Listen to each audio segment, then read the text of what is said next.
hari ini. Wanita hari ini bijak mengatur, mengurus mata wataknya. Usahawan, ibu, istri, permaisuri. Wanita hari ini di zaman modern masih kekalkan adatnya. Dihormati, disayangi, disanjungi. Wanita hari ini. Hari ini kembali untuk siaran 23 September 2021. Assalamualaikum dan selamat tengah hari penonton setia kami, kembali berinspirasi bersama dengan saya dan juga Fiza. Harapnya apa sahaja yang anda lakukan, tengah memasak ke, tengah jaga anak ataupun sedang bekerja di pejabat, sambil-sambil tu bolehlah menonton kami kan. Dan kabarnya ramai juga yang dah kembali pulang ke pejabat.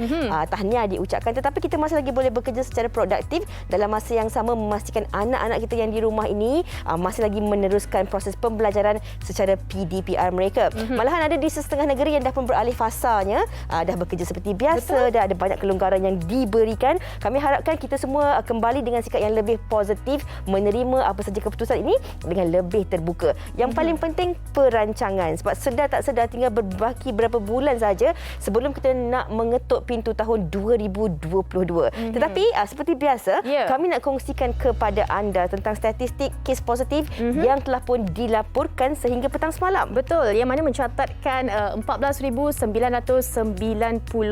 kes baru mengikut negeri.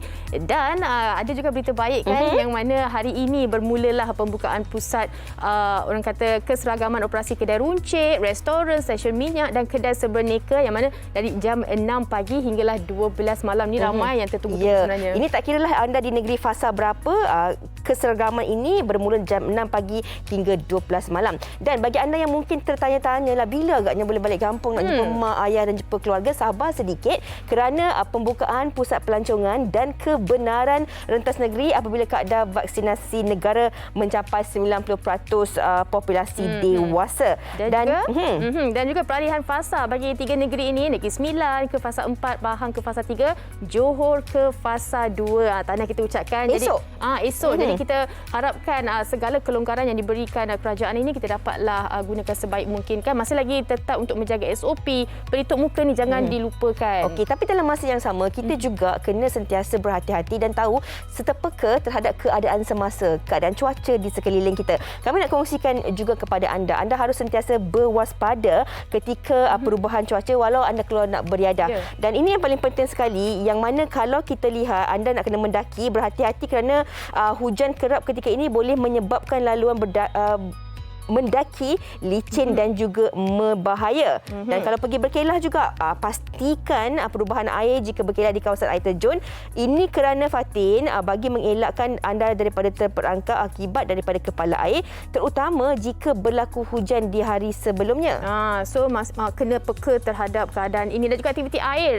Kekejangan badan mudah terjadi juga kalau air bertambah sejuk, dan juga ini antara faktor penyumbang kejadian lemas. Jadi kalau kita nak ada perancangan nak pergi berkelah kan, aktiviti dengan keluarga tu, kita pastikan jugalah keadaan cuaca baik ketika itu. Okey, itu tentang COVID dan juga aktiviti-aktiviti yang boleh anda lakukan. Tetapi sebenarnya ada macam-macam lagi aktiviti yang boleh anda lakukan bagi terus kita nak menjaga kesihatan diri. Yang ini kami nak bawakan kepada anda daripada Nestle Omega Plus, yang mana Nestle Omega Plus melancarkan acara Walkathon Maya yang berlangsung sempena Bulan Jantung Sedunia pada bulan September. Acara ini kembali untuk tahun kedua bagi menyebarkan mesej tentang kesihatan jantung dan juga isu berkaitan termasuklah kolesterol tinggi yang menjejaskan 8 juta ataupun 40% orang di Malaysia ni. Dan meskipun tahun ini lebih mencabar, tapi Nestle Omega Plus tetap menggalakkan orang ramai bersenam secara selamat di rumah. Saya ulang lagi sekali, menggalakkan orang ramai bersenam secara selamat di rumah bila-bila masa, di mana jua. Jadi dengan tema melangkah bersama, jantung dijaga, Walk a Million Miles tahun ini bertujuan mencapai 1 juta batu dan menyumbangkan RM100,000 kepada pesakit-pesakit jantung. Mudah saja caranya. Apa yang anda boleh lakukan? Muat turun aplikasi Bookdoc dan mendaftar untuk acara Walk a Million Miles hari ini. Jadi untuk maklumat lanjut bagi penonton, sila layari laman Facebook rasmi Nestle Omega Plus di www.facebook.com/Nestle Omega Plus.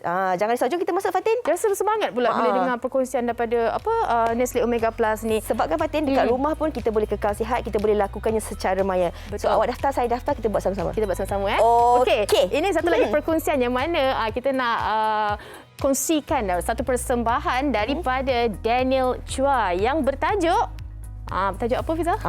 Yang ni kami nak kongsikan Bukan Aku. lagunya Bukan Aku sebagai pembuka tirai. Kita nak hiburkan anda di rumah dengan persembahan daripada Daniel Chua ini. Kita saksikan.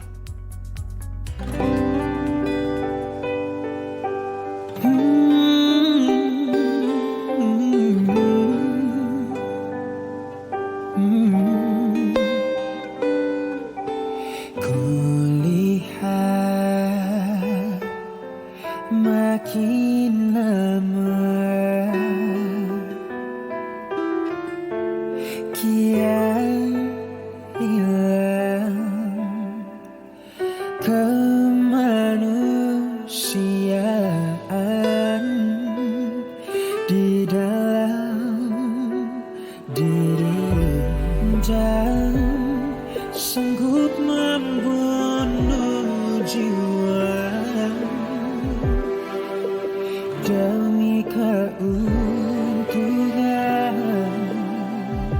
yang sedikit di dunia sementara. Apakah ini yang aku minta?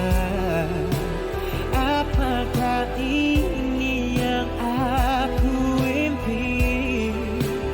Andai kata aku pergi dulu, siapa akan menjagamu? Tak tentu bukan aku.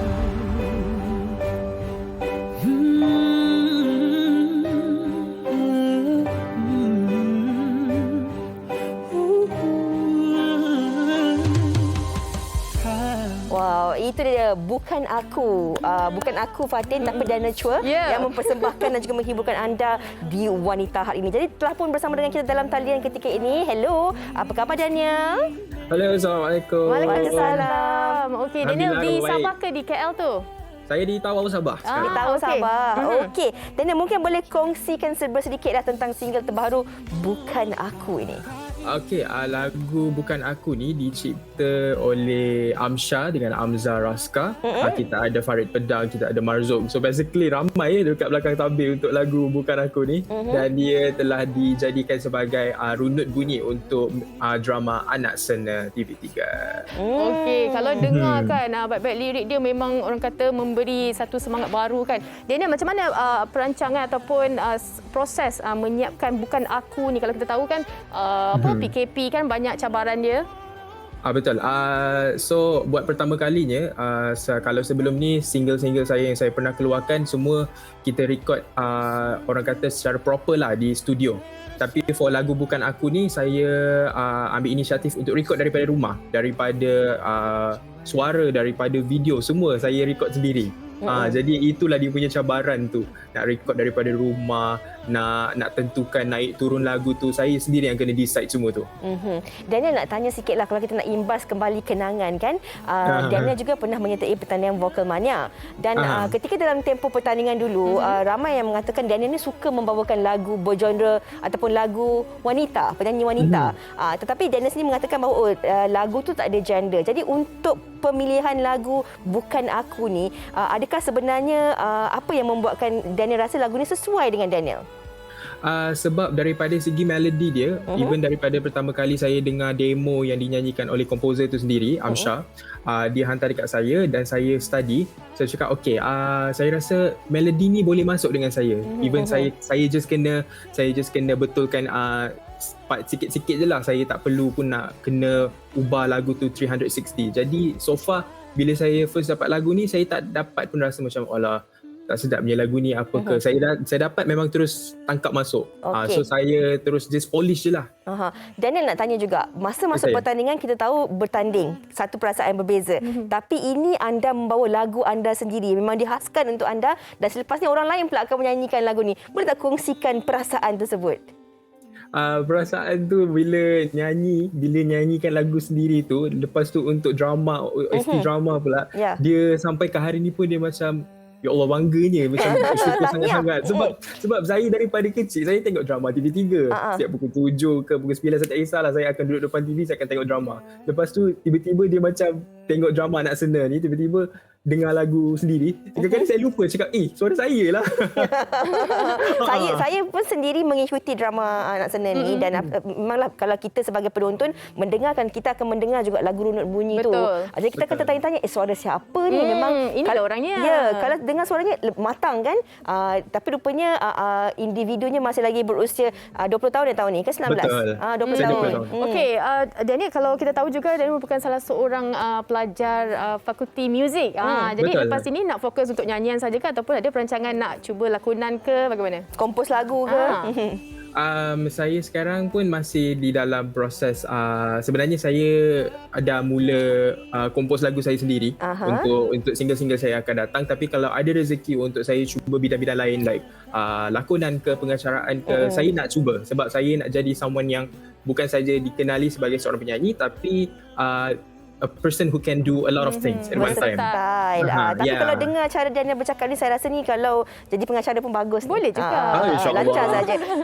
Daniel, kalau kita cakap tentang impian, setiap orang ada impian, setiap orang ada idolanya. Dan ada perancangan masa depan. Jadi Daniel sendiri, siapa idola Daniel dalam industri seni ini dan apa pula perancangan Daniel? Di mana Daniel nak letakkan diri Daniel dalam industri ini dalam tempoh 2 tahun, 5 tahun ataupun 10 tahun akan datang?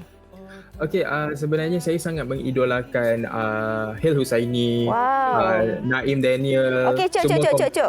Kalau idolakan Naim dengan Hil, boleh tak nyanyi sikit? Salah seorang punya lagu. Okeylah, kita nyanyi lagu. Idola tu. Okay. Kita nyanyi lagu Naim Daniel lah. Okey, silakan. Yeah. Andai rembulan tidak lagi mampu bercahaya, terangilah gelapku alam gelita. Tapi saya rasa tak cukup lah, kena ada Hil punya lagu juga sikit. Okey, apa perancangan anda di masa akan datang? Di mana anda melihat diri anda dalam tempoh 5 tahun, 10 tahun akan datang? Saya sebenarnya dalam perancangan untuk menjadikan diri saya dikenali bukan saja sebagai seorang penyanyi. Saya nak juga dikenali sebagai seorang penyanyi, komposer dan seorang pemuzik di industri kita. Dan apa yang saya lihat diri saya, insya-Allah kalau dalam masa 2-3 tahun ni saya nak karya-karya saya bukan saya saja yang nyanyikan. Saya nak karya-karya yang saya cipta ni dinyanyikan oleh penyanyi-penyanyi yang lain. Insya-Allah. Okey, insya-Allah kita doakan. Daniel, di penghujung ini mungkin boleh kongsikan juga Instagram dan juga Facebook kalau ada peminat nak berinteraksi dengan Daniel. Okey, boleh. So Instagram saya Daniel Chuer, DANIELCHUER. Facebook sama, Twitter pun sama. Okey. Tapi kan Daniel, penerbit kita ada masa lagi tak? Kita kena realisasikan impian Fatin. Tadi dah nyanyikan lagu Naim Daniel. Tapi boleh tak belanja sikit kami dekat Wanita Hari Ini dan juga penonton-penonton lagu Hil Husaini? Boleh? Okey, Hil Husaini lagu Jumpy. Okey, silakan. Okey, boleh. Dan bila kau hadir bagai satu misteri, ternyata nyanyi sama. diriku bagai sudah dijampi. Dijampi. Okey, Pak. Terima kasih Daniel. Terima kasih banyak-banyak. Okey, kami harapkan anda juga penonton-penonton bagai dijampi untuk terus bersama dengan kami di Wanita Hari Ini. Sebab hari ini, terima kasih banyak-banyak Daniel. Kita ucapkan kepada Daniel selamat maju jaya. Kami nak kongsikan tentang satu lagi topik berkaitan tentang kesihatan. Kalau kita cakap tentang kesihatan ini antara perkara yang harus dititik beratkan oleh kita semua. semua. Kadang-kadang Fatin sedar ataupun tidak, kerana kita terlalu fokus hadap pandemik COVID-19 ini, ada perkara-perkara lain tentang kesihatan kita yang kadang-kadang kita terlupa untuk menitik beratkan tentang perkara tersebut. Betul. Dan hari ini kami nak kongsikan tentang topik Kanser usus, yang mana kita selalu menitik beratkan mengenai pemakanan kita, mungkin kesihatan dan sebagainya. Ini sebenarnya yang perlu kita jaga, titik beratkan mengenai dalaman kanser usus ataupun kanser kolon ini.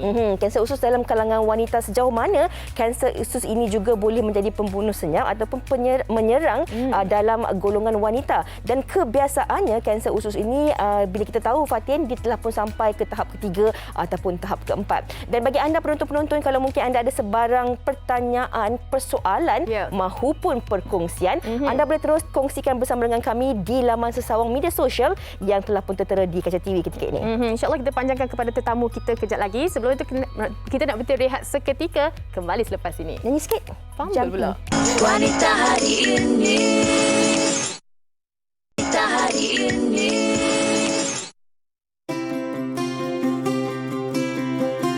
Sikap tidak ambil peduli dan sering menganggap diri sentiasa sihat punca utama sesetengah individu suka mengambil mudah tentang penyakit kanser usus. Walaupun bulan kesedaran kanser disambut pada setiap tahun, namun masih ada dalam kalangan masyarakat yang tidak peduli terhadap penyakit ini kerana ianya sering dianggap sebagai sakit perut biasa yang tidak akan memberi kesan negatif pada tubuh badan.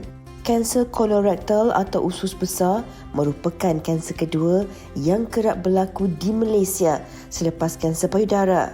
Kanser usus juga lebih cenderung terjadi dalam kalangan lelaki berbanding wanita.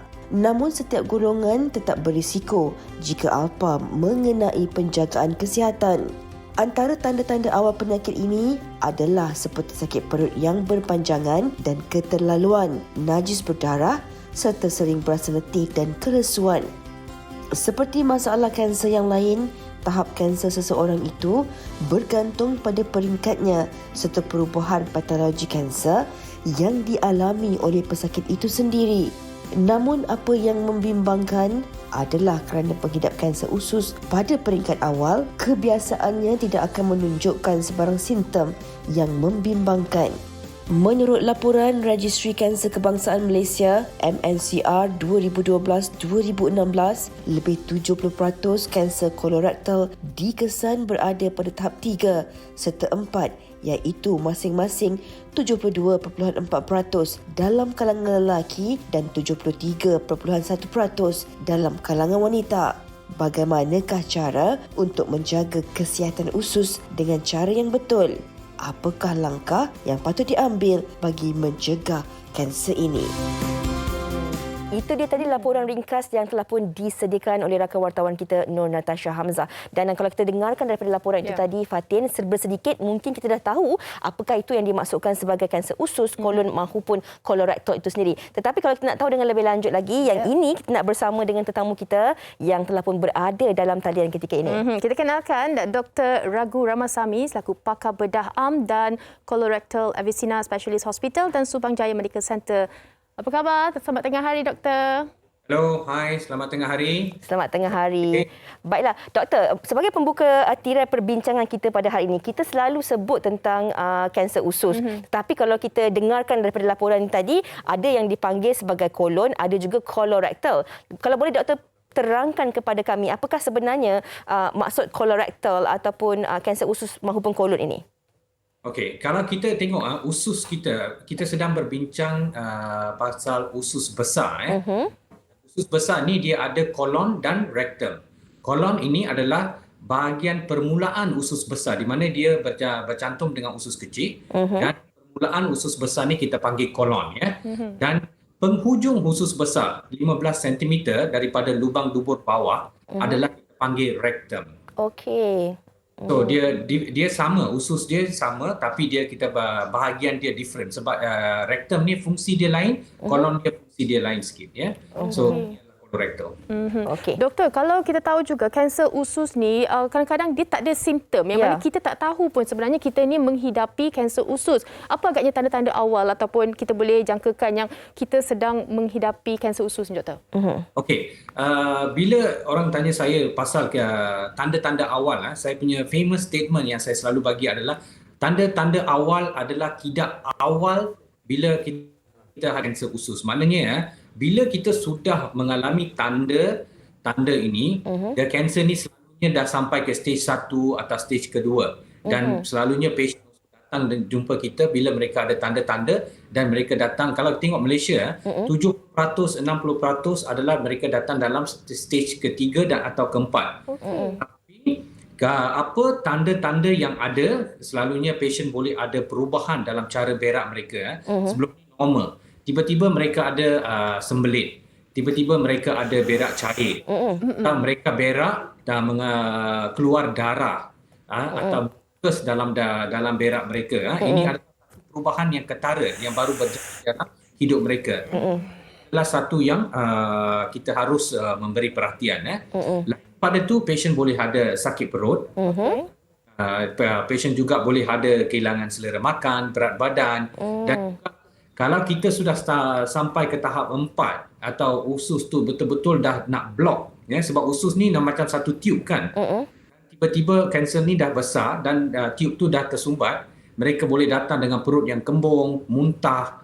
So ini adalah tanda-tanda yang boleh ada di dalam kanser usus. Okey. Jadi bermakna kita sebagai seorang individu, kita harus tahu dan kenal pasti keadaan diri kita. Dari segi perubahan najis, sama ada sembelit maupun berak cair, ataupun kita ada rasa sakit perut, kembung perut, maupun perkara-perkara yang telah pun dikongsikan oleh doktor tadi. Doktor, kalau kita cakap dari sudut faktor gender pula, antara lelaki dan juga wanita, siapa yang sebenarnya lebih berisiko tinggi untuk mengalami ataupun menghadapi penyakit kanser usus ini?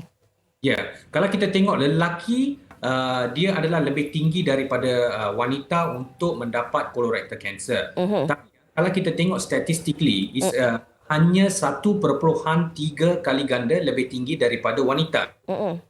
So, bila saya memberi ceramah, selalunya saya akan bagi tahu wanita pun perlu berwaspada kepada kanser usus. Sebab 1.3 kali ganda lebih tinggi adalah bukan tinggi sangat. Sikit sangat Dia sikit sangat. So sekarang pun wanita pun cara pemakanan, cara kita hidup kita pun lebih kurang sama kan. So saya rasa sekarang kanser usus ni lebih kurang sama, tapi lelaki masih dalam golongan yang lebih tinggi risiko mereka untuk mendapat. Doktor, kalau doktor boleh kongsikan jugalah kepada kami di Wanita Hari Ini dan juga penonton-penonton, kadang-kala kita rasa kita dah jaga kehidupan kita dengan baik. Betul. Kita dah cakap tentang apakah punca, simptomnya dan siapa yang lebih berisiko tinggi. Tetapi apa antara faktor-faktor ataupun punca-punca yang boleh mendorong kepada seseorang itu mengalami masalah kanser usus ini, doktor? Yes, kalau kita tengok selalunya saya bagi tahu kita kanser usus ni dia ada dua risk. Satu adalah genetik.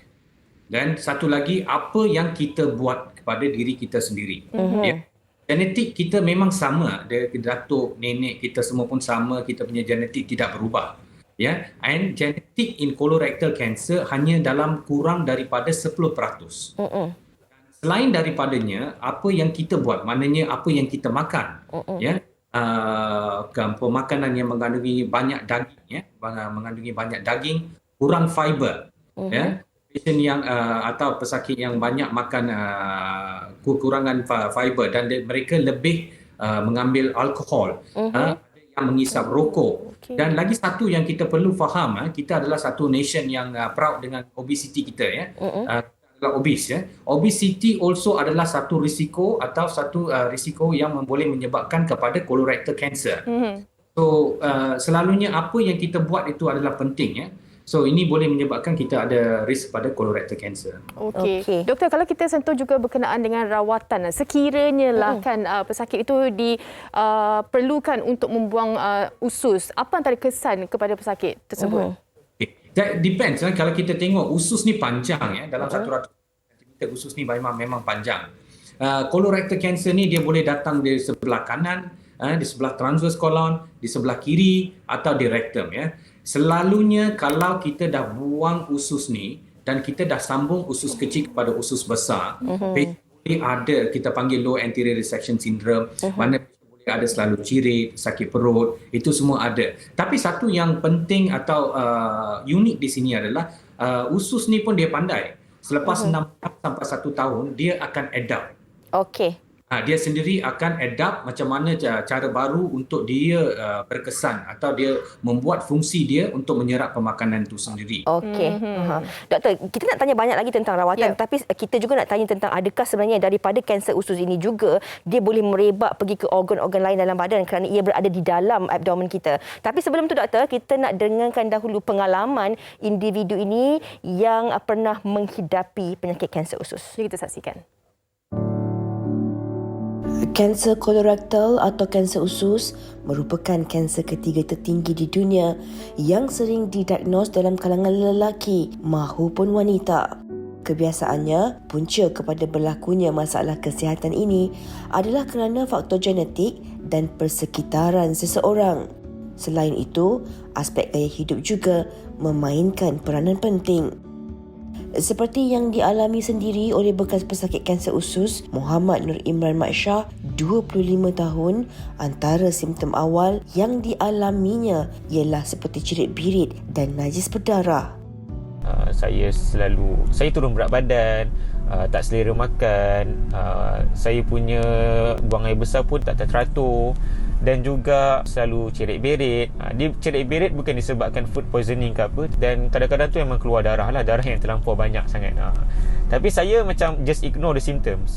Jadi selepas dia daripada tu, saya pergi ke hospital untuk medical check up, dan saya jumpa polips ketumbuhan sebesar 5% di anus saya, dan saya declare untuk colon cancer pada waktu tu. Bersikap positif terhadap musibah yang menimpa diri, Imran percaya aura positifnya itulah yang banyak membantu dia untuk melawan bara yang menyerang. Baginya, mempunyai sistem sokongan yang baik oleh orang sekeliling juga memainkan peranan yang amat penting dalam usaha untuk membantu dia terus kuat berjuang menentang sakitnya. Sepanjang saya kena colon cancer ni, dia sebenarnya sangat sakit juga sebab kita kurang selera makan, dan waktu tu pun buang air besar pun memang berdarah apa semua. Jadi it really demotivated me lah. I only took about 4 to 5 months to fight the cancers, sebab saya memang akui yang saya really have a good support system sepanjang sakit saya tu, dan juga saya sendiri mengambil inisiatif untuk pastikan diri saya well motivated. So apa yang saya buat ialah saya busykan diri saya. Saya pastikan diri saya ni setiap hari kuat. Sedikit sebanyak benda tu membantu saya dalam proses penyembuhan. Dan alhamdulillah sepanjang saya kemoterapi, the polyps getting smaller and then diminish in a very short time. Bukan sahaja Imran perlu memastikan aktiviti harian yang tidak terganggu, malahan makanan yang diambil juga penting bagi memastikan kanser tersebut tidak kembali dan dirinya terus sihat. Pertama kali lah saya dapat tahu yang saya kena kanser ni, of course saya menangis seminggu. Dia buat saya stuck dengan kehidupan saya. Saya tak tahu nak buat apa. Selepas je saya menghidapi kanser ni, saya memang menitik beratkan kesihatan saya.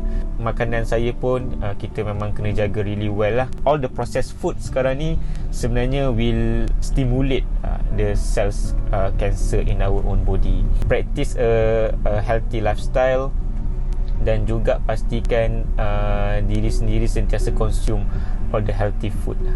Redha dan menerima musibah yang dialami dengan hati yang terbuka apabila dirinya disahkan menghidap penyakit kanser usus. Imran bersyukur kini dirinya sudah bebas daripada penyakit tersebut. Semoga semangatnya yang tidak putus asa dalam menempuh dugaan hidup dapat memberi inspirasi buat kita semua. Alhamdulillah, Imran telah pun sembuh dari penyakit kanser usus tersebut, dan kita harapkan ramai juga dalam kalangan penonton-penonton yang mungkin mengalami masalah yang sama ketika ini akan terus diberikan kesembuhan yang sesungguhnya. Baiklah, kita kembali kepada Dr. Ragu di dalam talian ketika ini. Doktor, kita dah dengarkan pengalaman bekas pesakit tersebut, bagaimana beliau sembuh, menjaga pemakanan, menjalani kehidupan yang sihat dan sebagainya. Tetapi bagi mereka yang masih lagi menghidap masalah kanser usus ini di peringkat pertama, kedua, ketiga mahupun keempat, adakah sebenarnya disebabkan oleh pada kanser usus ini ia juga boleh merebak ke bahagian-bahagian lain dalam badan, terutama sekali bagi golongan wanita? Yes. Kanser usus ni dia mula-mula dia tumbuh di dalam selaput yang paling dalam punya kolon atau rektum dan mereka akan merebak slow ke dalam dia punya sendiri punya tube tu dan akan pergi ke organ yang terdekat. Ya, dia boleh merebak ni ada dua cara. Satu kepada organ yang terdekat dan satu dia akan melalui saluran darah dan dia boleh merebak kepada hati atau paru-paru atau boleh pergi kepada tulang kita.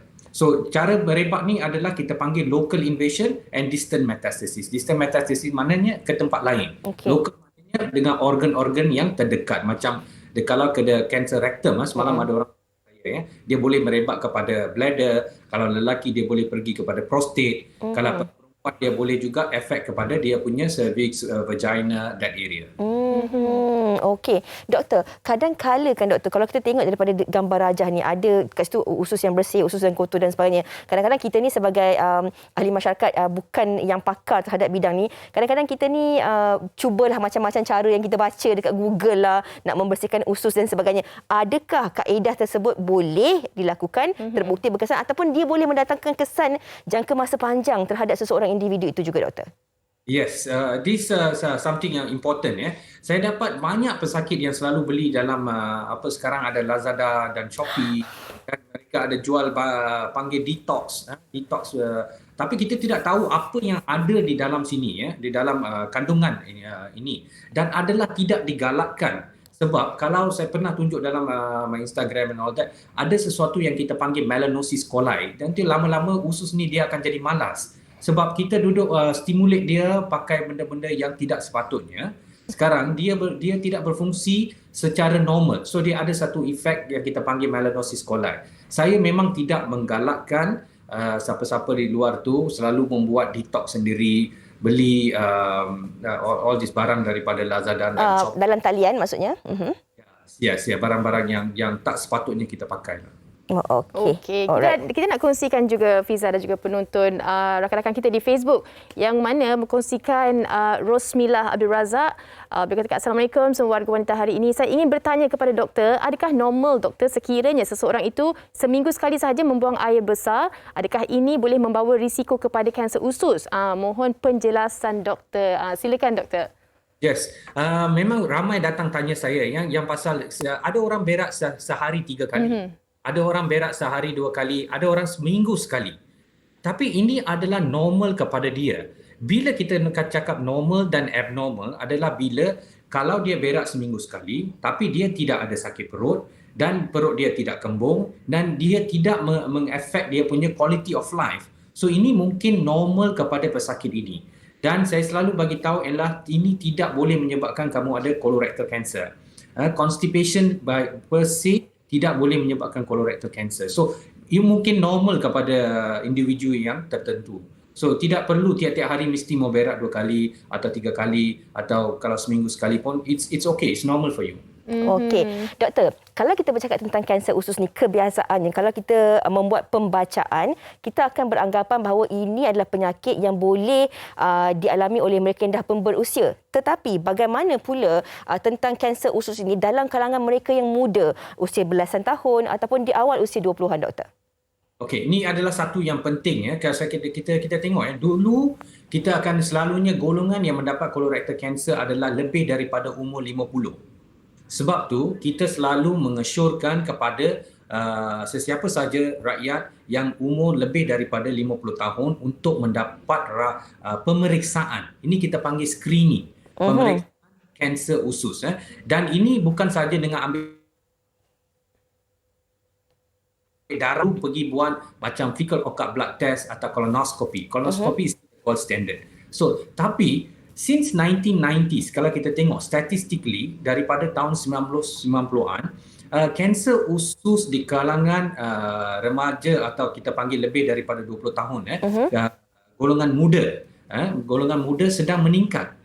Statistically memang golongan muda lebih didapati mendapat colorectal cancer since 1990s.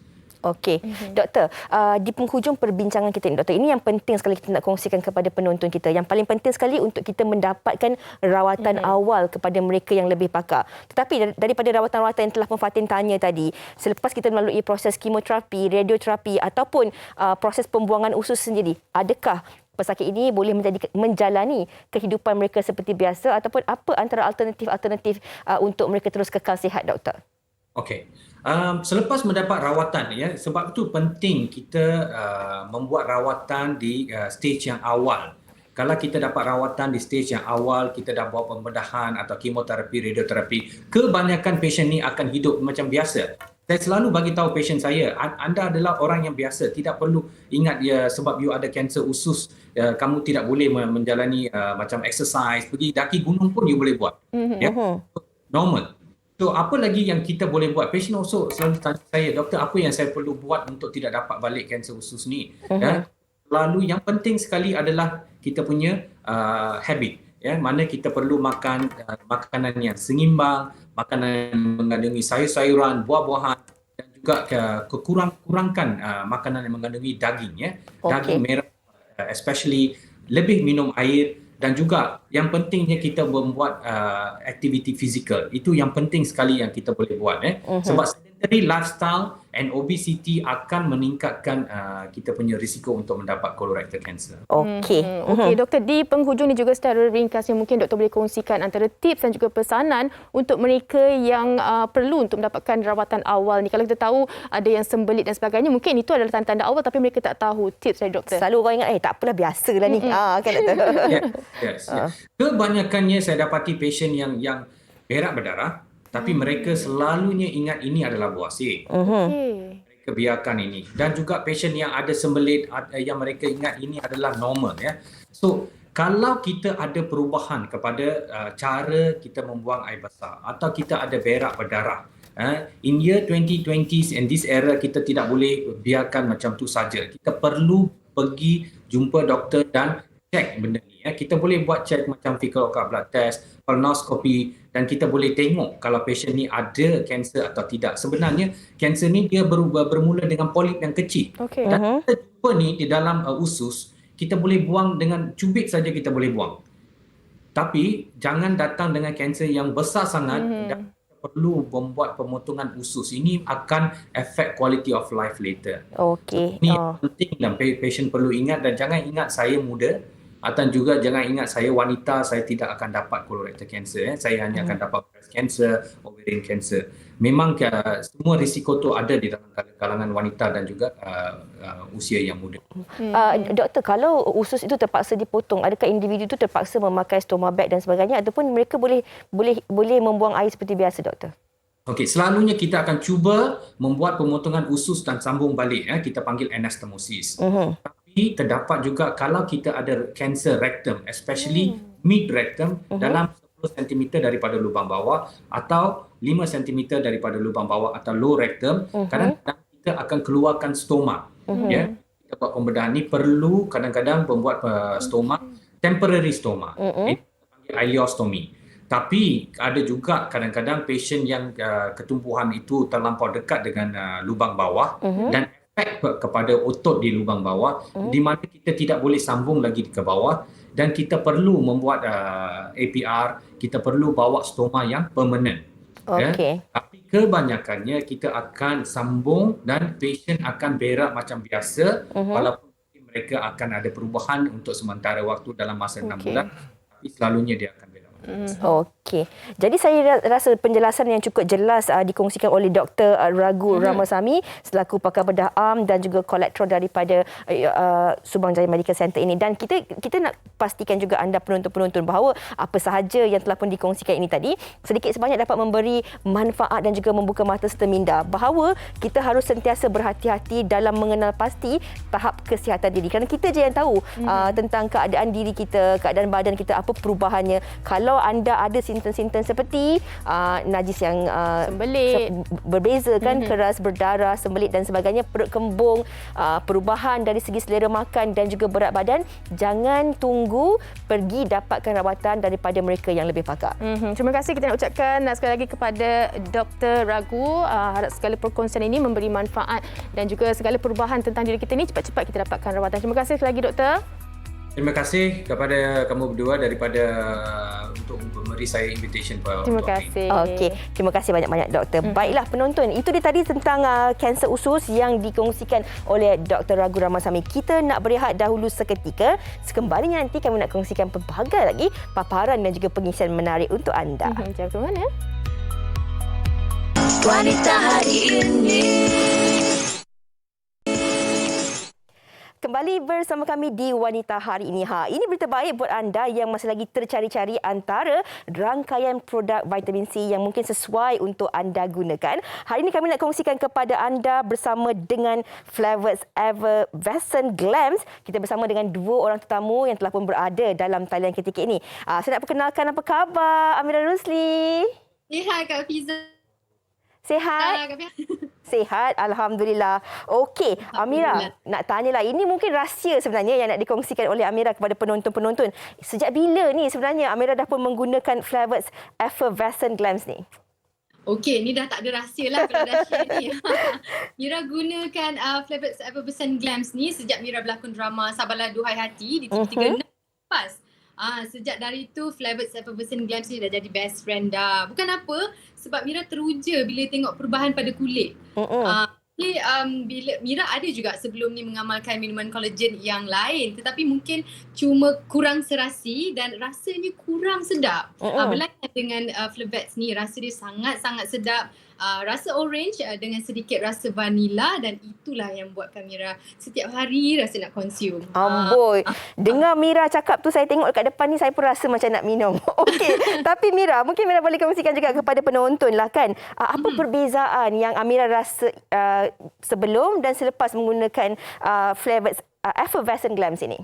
Okey, selepas Mira gunakan Flavors ni, kulit Mira jadi lebih sekata. Tumpuk-tumpuk pun hilang, tumpuk-tumpuk semakin berkurangan dan juga kulit jadi lebih cerah. Sebab dalam Flavors Effervescent Glams ni mempunyai formula triaksi L-glutathione, collagen peptida dan juga vitamin C. Bukan tu sahaja, ada juga kandungan kolagen yang tinggi, membantu untuk pembaharuan sel dan juga menganjalkan kulit. Jadi secara tak langsung, garis-garis halus dekat muka kita ni pun nampak berkurangan. Barulah boleh be seri-seri inside out untuk kecantikan dalaman dan luaran bersama Flavors Effervescent. Wow, seronok kita dengar awak cakap be seri-seri inside out tu ya. Okey. Alright. Amira akan terus bersama dengan kita, tapi kita juga bersama dengan Dr. Anshaw Lee Chi Chow selaku pengasas dan juga pengarah perubatan Meridian Clinic oleh Meridian Medical Group. Okey, ini soalan kepada doktor. Okey, Dr. Anshaw, ramai sebenarnya dalam kalangan wanita ni yang risau mengenai gejala-gejala penuaan seperti kedutan, kulit kendur, tumpuk-tumpuk hitam. Jadi kan bagaimana agaknya untuk kita melambatkan proses penuaan ini, doktor? Silakan. Kita tak boleh nak elak proses penuaan kulit. Ia bermula sejak umur mencecah pertengahan 20-an. Jadi, bila umur sudah sampai 30-an, biasanya kulit muka kita akan mula ada garis-garis kedut dan mula hilang seri keremajan. Jadi, dengan mengamalkan rutin penjagaan kulit yang bagus dari luar dan juga dalaman, dia dapat membantu mengekalkan kesihatan dan kecantikan kulit secara menyeluruh. Selain itu, permakanan yang baik juga penting sebab kulit kita juga memerlukan nutrisi yang secukupnya seperti organ-organ yang lain. Pilih makanan yang kaya dengan protein, antioksidan atau vitamin A, C dan E untuk menetralisasi radikal bebas. Kopi penyihidratkan kulit. Jangan minum secara berlebihan. Okey, jangan minum secara berlebihan. Okey, Dr. Anshaw, tapi nak tahu juga apakah kepentingan vitamin C dan juga glutathione dalam proses pencerahan kulit ini? Apabila glutathione diambil pada dos yang tinggi, ia terbukti dapat menyekat penghasilan melanin, iaitu sel gelap. Ia juga mengubah penghasilan melanin atau pigmentasi gelap menjadi pheomelanin iaitu pigmentasi cerah. Kesan pencerahan kulit ini telah dibuktikan 2 kali lebih efektif apabila glutathione diambilkan bersama vitamin C sekali. Ini kerana kedua-dua bahan aktif ini akan bertindak balas dengan menghentikan tyrosin iaitu enzim penting dalam penghasilan melanin atau sel hitam. Okey. Baiklah doktor, kalau untuk kita meningkatkan keanjalan kulit, sebenarnya apa yang disarankan untuk kita pakai? Krim kolagen ataupun sebenarnya mengamalkan suplemen kolagen, doktor? Molekul-molekul kolagen adalah terlalu besar dan tidak dapat menembusi kulit apabila diaplikasikan secara luaran pada kulit. Dan selalunya dia tidak berkesan dalam meningkatkan keanjalan kulit. Manakala protein kolagen di dalam suplemen juga susah untuk diserap oleh badan disebabkan molekul yang terlalu besar. Oleh itu, pilih suplemen kolagen yang sudah dipercakan lebih kecil seperti kolagen peptida. Molekul kolagen peptide adalah 300 hingga 400 kali lebih kecil agar cepat diproses dan diserap oleh sistem saluran penghadaman kita. Okey, itu dia tadi penjelasan daripada Dr. Anshul. Secara ringkasnya di hujung ni, Mira, apa tips penjagaan kecantikan Mira sendiri? Okey, untuk rutin penjagaan harian yang baik sekaligus untuk kecantikan kita, anda harus mempunyai rehat yang cukup, tidur yang cukup dan amalkan Flavets Effervescent Glams ni setiap hari. Macam Mira akan ambil 1 biji setiap malam. Barulah kita boleh be seri-seri inside out. Yang penting kena jaga dalaman dan luaran. Wah. Rasa bertuah kan agaknya hari ini kita dapat bersama-sama dengan Mira dan juga Dr. Anshul, dan Mira pun dah kongsikan antara tips penjagaan kecantikan berseri-seri dalaman dan juga luaran daripada Amira Rosli sendiri. InsyaAllah Amira panjang umur, ada rezeki kita jumpa lagi. InsyaAllah Kak Fiza, jaga diri. Jaga diri juga. Assalamualaikum. Waalaikumsalam. Baiklah penonton, kita nak berehat dahulu seketika. Pastikan terus bersama kami sehingga ke hujung siaran nanti. Kita berehat dahulu seketika. Wanita hari ini.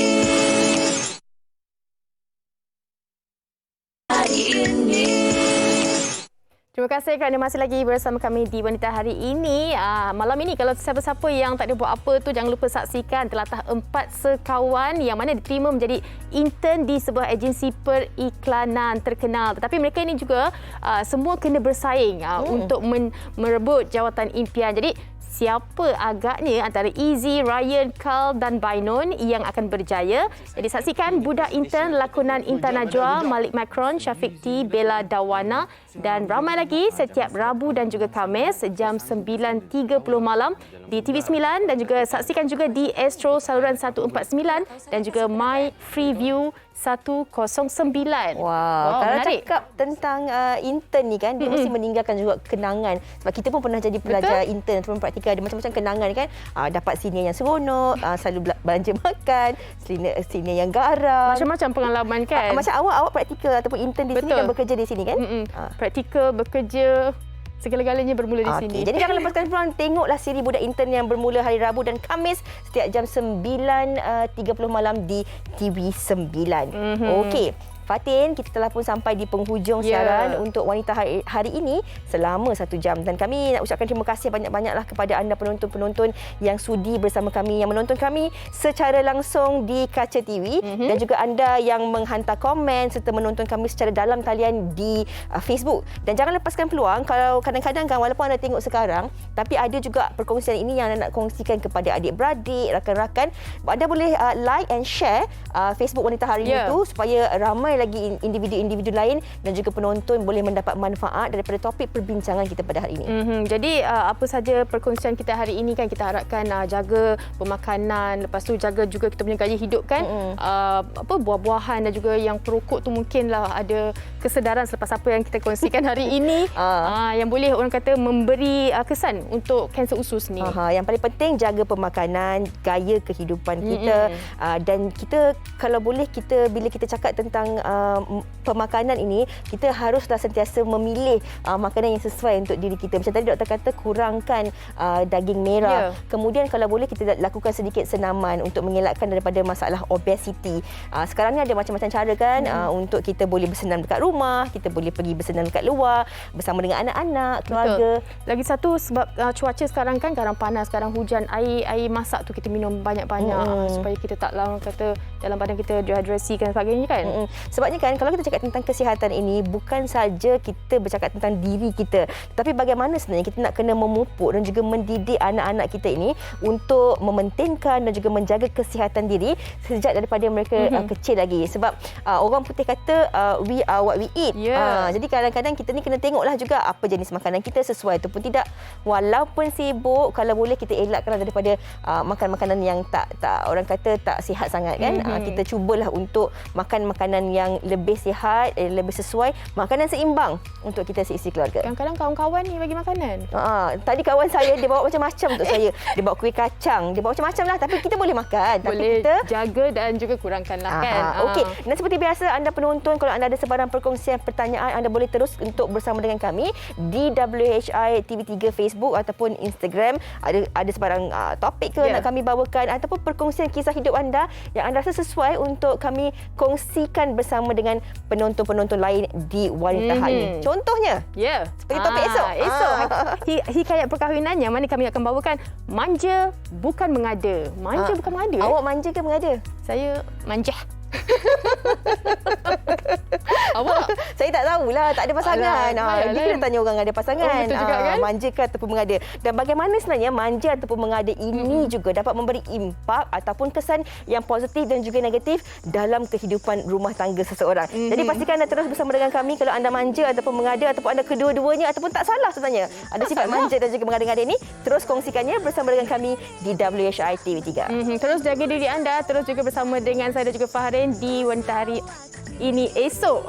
Wanita Hari ini ya. Okey. Terus jaga diri. Assalamualaikum. Bye. Aliran masa kini dia penyambung warisan Sri Kandidia, lemah lembut baik budi pekerti, tapi cekal hati dia tabah berani pendidik puteri dalam hal jati diri dia, permaisuri kepada si suami kepada anaknya, dia ratu di hati, tunggak keluarga, kalau bukan dia siapa lagi. Wanita hari ini bijak mengatur, mengurus mata-matanya, usahawati, ibu istri, permaisuri. Wanita hari ini di zaman modern masih kekalkan adatnya, dihormati, disayangi, disanjungi. Dia usahawati aliran masa kini dia penyambung warisan Sri Kandidia, lemah lembut baik budi pekerti, tapi cekal hati dia tabah berani pendidik puteri dalam hal jati diri dia, permaisuri kepada si suami kepada anaknya, dia ratu di hati, tunggak keluarga, kalau bukan dia siapa lagi. Wanita hari ini bijak mengatur, mengurus mata